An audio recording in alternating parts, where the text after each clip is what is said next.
Hello friends. तो कैसे हैं आप सब लोग। तो फ्रेंड्स आज हम बात करने वाले हैं सीटेट पेपर 2 लैंग्वेज, जिसमें आज हमारा लैंग्वेज हिंदी है। तो हिंदी के प्रीवियस ईयर के पेपर के बारे में हम बात करेंगे, कुछ क्वेश्चंस के बारे में। तो फ्रेंड्स इसमें पहले जो है वो गद्यांश आए हैं। तो फ्रेंड्स आप इससे गद्यांश को पढ़ लीजिएगा। हम डायरेक्ट क्वेश्चन की तरफ चलते हैं। तो फ्रेंड्स जैसा कि देख रहे हैं, हमारा पहला क्वेश्चन है कि चंद्र शब्द है। चंद्र शब्द क्या है? देशज देशज है, विदेशी है, तद्भव है या तस्तम है। तद्भव शब्द क्या होते हैं? वे शब्द जो संस्कृत भाषा से आकर के हिंदी में उनका स्वरूप परिवर्तन हो जाता है, तो उन्हें हम तद्भव बोलते हैं। और वे शब्द जो जैसे संस्कृत में है वैसे ही हिंदी भाषा में प्रयोग किए जाते हैं, तो उन्हें हम तस्तम बोलते हैं। तो चंद्र शब्द जो है वो हमारा तस्तम शब्द है। आगे है अवसान का विलोम क्या है? आविर्भाव, समाप्ति, अंत, पतन। तो अवसान का विलोम जो है वो आविर्भाव है। सुधर शब्द में सु है प्रत्यय या उपसर्ग, संज्ञा या सर्वनाम। प्रत्यय क्या होता है? प्रत्यय वे शब्द होते हैं जो किसी शब्द के अंत में जुड़ जाते हैं। उपसर्ग वो होता है जो किसी शब्द के पहले शुरुआत में जुड़ जाता है। जैसे धड़ शब्द में सु शब्द जुड़ गया है तो इसका अर्थ सुधड़ हो गया है, तो ये हमारा उपसर्ग है। विघटन का पर्याय नहीं है ध्वस्त, छेड़ता, नाश। विघटन यानी विनाश। तो ध्वस्त होता है, नाश होता है, छिड़ता भी होता है, और लेकिन हमारा आंसर जो है वो डी हो जाएगा। यानी विघटन का अर्थ जो पर्याय नहीं है वो निर्माण हो जाएगा। ठीक है फ्रेंड्स, अब आते हैं हम अपने अगले क्वेश्चन की तरफ। कोई प्रथा परंपरा कैसे बनती है? अब आगे के क्वेश्चन जो है फ्रेंड्स वो इसी गद्यांश से लिए गए हैं। कोई प्रथा परंपरा कैसे बनती है? तो दीर्घकाल तक बनी रहकर वो परंपरा बन जाती है। बस्तर के विशिष्ट आकार, भाव, मोटिफ में निम्नलिखित चित्र नहीं है। सूर्य चंद्र का, पशु पक्षी का, शिव पार्वती का या अनुष्ठानिक चित्र का। तो शिव पार्वती का। आगे है इन आकार, भावों, मोटिफ का रंग है लाल, पीला, हरा, हरा, नीला, गेरुआ या फिर गेरुआ, पीला, नीला, नीला, काला या लाल। तो ऑप्शन ए हो जाएगा। फ्रेंड्स ये जो हम पढ़ रहे हैं ये मैंने जो हमारा एग्ज़ाम कंपटीशन के लिए यूथ कंपटीशन टाइम्स आता है उस बुक से लिया हुआ है PDF। आकार, भाव, मोटिव में प्रचलित मोटिव है सामाजिक, राजनैतिक, मनोवैज्ञानिक, धार्मिक, अनुष्ठानिक, प्राकृतिक।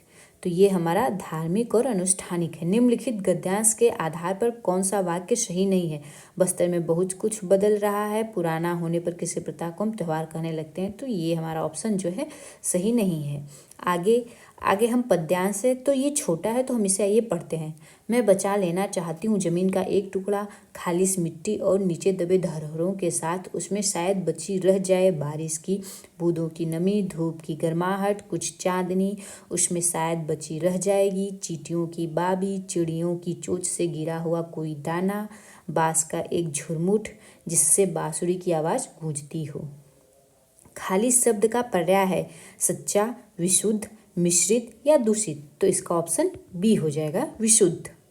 आगे है चांदनी शब्द में कौन सा प्रत्यय है? चांदनी प्रत्यय वो होते हैं जो शब्द के पीछे लगते हैं। तो चांद में ई लग जाने से ये प्रत्यय हो गया, तो इसमें नी प्रत्यय है।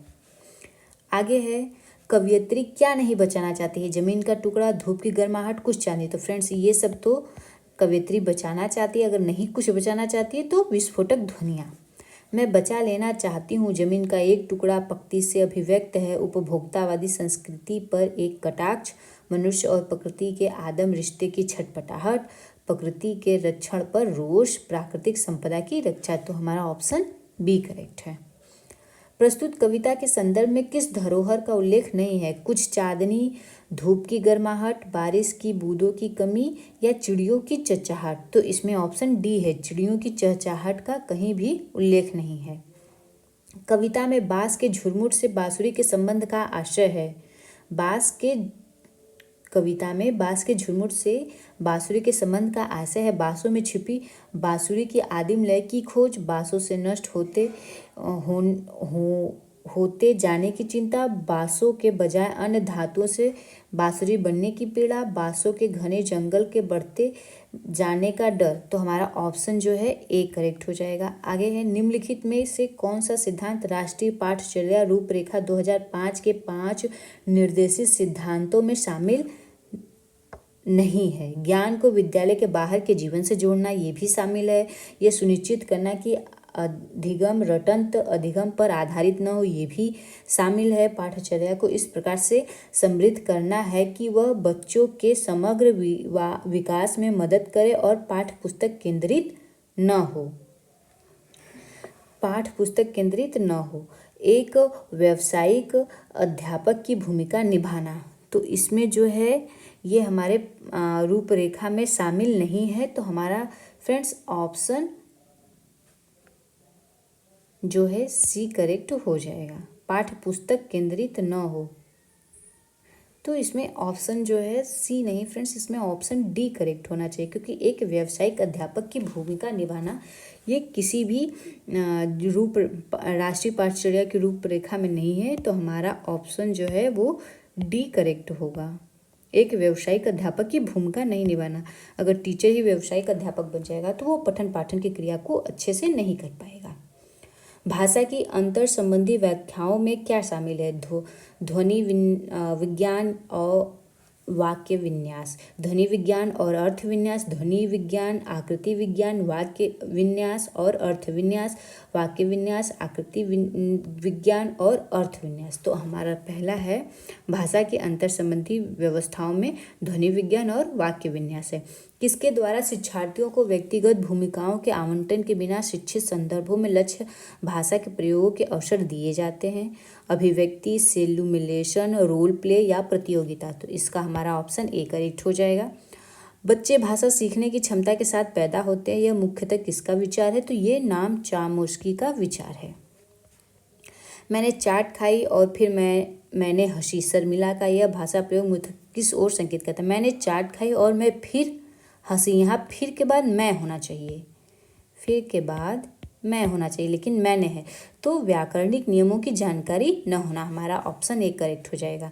लिखित कार्य की जांच में बच्चों की सहायता लेने से केवल पठन पाठन कौशल का अभ्यास होता है, यहाँ केवल शब्द आ जाने से ये सेंटेंस ये गलत हो गया ऑप्शन। बच्चे ज़्यादा गलतियाँ ढूंढने सीख जाते हैं। बच्चों को दूसरे के हस्तलिखित सामग्री को पढ़ने का अवसर और अवलोकन क्षमता के विकास का अवसर मिलता है। बच्चे दूसरों के विचारों से परिचित होते हैं। तो हमारा ऑप्शन सी ज़्यादा करेक्ट है, इसलिए ऑप्शन सी हमारा हो जाएगा। लोकगीतों को भाषा की कक्षा में स्थान दिया जाना चाहिए, क्योंकि लोकगीतों को बढ़ावा देना भाषा शिक्षण का मुख्य उद्देश्य है। लोकगीत गाए जा सकते हैं। केवल लोकगीतों के माध्यम से पारंपरिक मूल्यों की शिक्षा दी जा सकती है। इससे बच्चे संस्कृतिगत विशेषताओं से परिचित होते हैं। तो ज़्यादा सूटेबल हमारा ऑप्शन डी है। आगे है, पाठ्य पुस्तक बच्चों से प्रश्न बनवाने से पाठ पढ़कर बच्चों से प्रश्न बनवाने से इस बात का पता चलता है कि बच्चे प्रश्नवाचक शब्दों से परिचित हैं या नहीं। शिक्षक को यह जानने का अवसर मिलता है कि बच्चों ने पाठ की गहराई को समझा या नहीं। कक्षा कार्य की अच्छी युक्ति पूरी होती है। प्रश्न बनाने की आदत का विकास होता है। तो फ्रेंड्स, इसमें लगभग 2-3 ऑप्शन सही है, लेकिन सबसे सूटेबल जो है ये ऑप्शन बी है, क्योंकि इससे अध्यापक को पता चलेगा कि वाकई में बच्चे ने पाठ को अच्छी तरह पढ़ा है या नहीं। किसी भाषा कक्षा में कहानी कथन की आवश्यकता के संदर्भ में कौन सा तर्क उचित नहीं है? सभी बच्चों को भाषा सुनने का परिवेश मिलता है। सभी बच्चों की क्षमता को ध्यान में रखते हुए यह उचित नहीं है। बच्चों को शब्द भंडार के विकास के अवसर प्राप्त होते हैं। सभी बच्चों की क्षमता अनुसार कल्पना शक्ति का विकास होता है। सभी बच्चों की क्षमता अनुसार कल्पना शक्ति का विकास होता है, तो यह तर्क उचित नहीं है। A.L. वाइगोत्स्की के अनुसार भाषा चिंतन को निर्धारित करती है। चिंतन भाषा को निर्धारित करती है। भाषा एवं चिंतन एक दूसरे से स्वतंत्र रूप से विकसित होते हैं। भाषा एक अर्जित योग्यता है। तो वाइगोत्स्की ने हमेशा भाषा को अर्जित योग्यता बताई है। आगे है फ्रेंड्स, हमारा क्वेश्चन आगे है कि भाषा शिक्षण के संबंध में कौन सा कथन सही नहीं है? कौन सा कथन सही नहीं है फ्रेंड्स। भाषा अर्जन और भाषा अधिगम में अंतर होता है। भाषा शिक्षण में केवल भाषी शुद्धता पर ही अधिक बल रहता है। भाषा सीखने में अन्य विषयों का अध्ययन अध्यापन में सहायक होता है। समृद्ध भाषा परिवेश भाषा अर्जित करने में सहायक है। तो ये भी बात सत्य है, ये भी सत्य है, लेकिन जो हमारा ऑप्शन बी है ये गलत है। इसमें दो निगेटिव वर्ड्स हैं, तो ये गलत है कि केवल भाषा शिक्षण की शुद्धता पर ही बल नहीं देता है, इसमें और भी चीज़ों पर बल दिया जाता है। हमारा आगे का क्वेश्चन है फ्रेंड्स कि एक मिनट फ्रेंड्स, बस ये हो गया। हमारा आगे का है कि एक बहुसांस्कृतिक पृष्ठभूमि वाली कक्षा में भाषा सीखने के बारे में कौन सा विचार उचित है? अधिकाधिक पुस्तकों का निर्माण किया जाए, भाषा सिखाने के लिए व्याकरणिक नियमों का और अधिकाधिक प्रयोग होना चाहिए, भाषा परिवेश का निर्माण किया जाए ताकि भाषा अर्जन की सहज स्थिति बन सके, बच्चों में भाषा सीखने की क्षमता बलपूर्वक विकसित की जाए। ये बलपूर्वक हो गया तो गलत हो गया। व्याकरणिक नियमों, तो जरूरी नहीं है कि व्याकरणिक नियमों का अधिक प्रयोग किया जाएगा तभी भाषा बच्चा सीख पाएगा। अधिक पुस्तकें पढ़ने से भी बच्चा भाषा नहीं सीख पाएगा। तो इस मतलब सीखेगा, लेकिन सबसे ज़्यादा जो शुद्ध आंसर है कह सकते हैं वो सी है। स्वलीन विकार आर्टिस्ट डिसऑर्डर में बच्चा अपने हाथ पैर हिलाने में कठिनाई का अनुभव करता है, सामाजिक अंतःक्रिया और संवेषण में कठिनाई का अनुभव करता है, अक्सर खाने से मना कर देता है या अपने ही कार्यों में लीन रहता है। तो वो सामाजिक अंतःक्रिया और संवेषण में कठिनाई का अनुभव करता है। हमारा ऑप्शन बी करेक्ट होगा। भाषा शिक्षण का संप्रेषण परक उपागम है। भाषी संरचनाओं की जानकारी पर बल देता है, संदर्भ में भाषा प्रयोग की कुशलता पर बल देता है, मातृभाषा प्रयोग का निषेध करता है, बोलना कौशल पर बल देता है। तो भाषा शिक्षण का संप्रेषण पर उपागम है, तो हमारा ऑप्शन बी करेक्ट होगा। संदर्भ में भाषा प्रयोग की कुशलता पर बल देता है। अब हमारा आज का लास्ट क्वेश्चन है कि भाषा शिक्षण की कौन सी विधि मातृभाषा को मध्यस्थ बनाए बिना दूसरी भाषा को सिखाने पर बल देती है?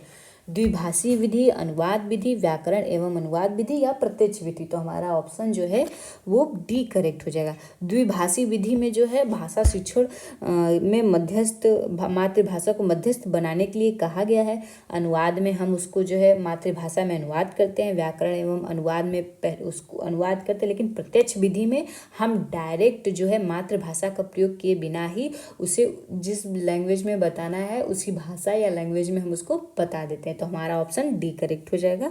तो आज के इस वीडियो में इतना ही फ्रेंड्स। आपको इससे और भी प्रीवियस ईयर के क्वेश्चन हमारे नेक्स्ट वीडियो में मिल जाएंगे। हमारे चैनल को लाइक करिए, सब्सक्राइब करिए, शेयर करिए। यदि आपको इसकी वीडियो चाह रही है या आप लेना चाहते हैं तो आपको हमारे टेलीग्राम पे मिल जाएगा। इसके लिए आपको डिस्क्रिप्शन बॉक्स में टेलीग्राम का लिंक है, आप उसको ज्वाइन कर सकते हैं। Thank you friends.